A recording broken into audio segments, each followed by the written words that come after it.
watu wanaweza kukudharau. Kuna wakati kabisa watu wanaweza sione thamani yako yoyote ile kwa wakati huo. Kuna wakati Mungu anaruhusu watu wakudharau, lakini wanapokudharau ni kwa muda tu.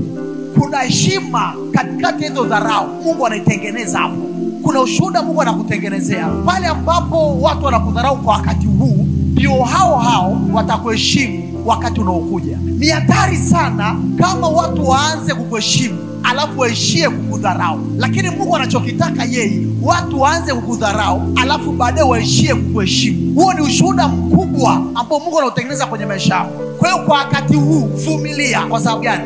Kuna profile lako Mungu alitengeneza kwa wakati huu. Hilo profile likishakamilika kwa wakati huu, watu ambao wamekudharau watakuheshimu. Watu ambao kwa wakati huu hawana muda na wewe, baadaye watakutafuta. Watu ambao hawaoni mchango wako wote kwa wakati huu, lakini wakati ukifika, watu hao ambao hawakuona mchango wako watatafuta mchango wako.